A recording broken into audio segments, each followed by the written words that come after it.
Macmillan Audio presents When the Clock Broke, Con Men, Conspiracists, and How America Cracked Up in the Early 1990s by John Ganz, read for you by Eric Jason Martin.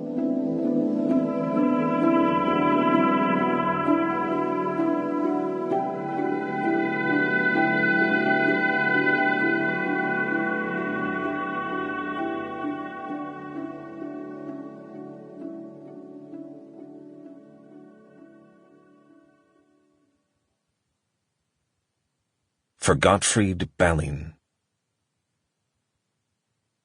Introduction. The End. History, as the cliché goes, is written by the winners, but this is a history of the losers. Candidates who lost their elections, movements that bubbled up and fizzled out, protests that exploded and dissipated, writers who toiled at the margins of American life, figures who became briefly famous or infamous, and then were forgotten. Some of the characters are still well remembered, but the substance of what they said, did, and meant is not.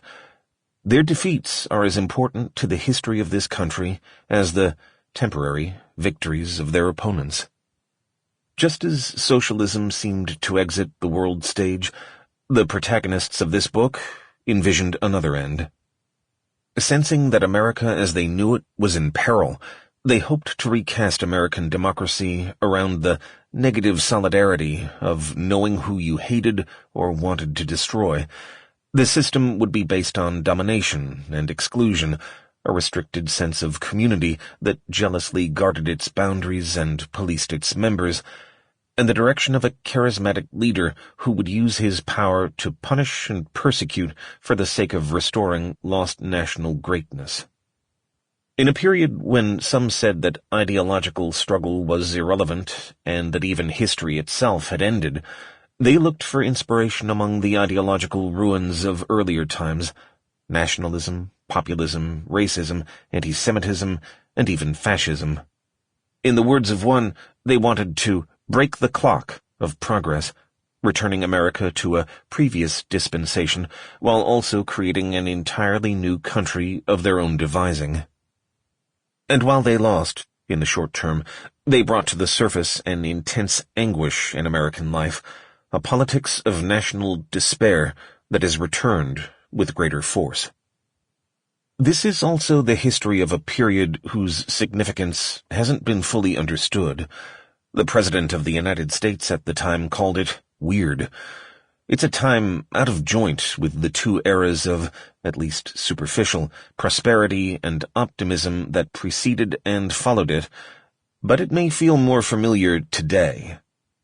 It was an era where America felt itself to be losing out, losing its dominant place in the world, losing the basis of its security and wealth, and losing its sense of itself, as if a storm cloud rapidly gathered over the country and the national mood suddenly turned dour, gloomy, fearful, and angry. Americans were fed up. Leaders found once loyal constituencies deaf to their appeals. The two-party system received its strongest challenge for nearly 100 years. The country witnessed its worst single episode of public disorder since the Civil War, and oddballs, cranks, and even crooks captured the public imagination more than staid figures of reasonable authority. Paranoia was the new common sense. The country seemed to be seeking something new, a break with the exhausted possibilities of the past, but also a restoration, a way to recover what had been lost. This episode of crisis was not unforeseeable or unprecedented. It was a conjuncture where chronic troubles briefly took on acute expression, but then appeared to go into remission or repose. A lightning flash revealed a fractious and fragmented nation. The thunderclap would not be heard for some time. What added to the weirdness of the time is that it should have been a moment of triumph. At its start, America had won the Cold War. The Berlin Wall would soon fall. The Soviet Union was retreating worldwide and on the verge of... Sample complete. Ready to continue?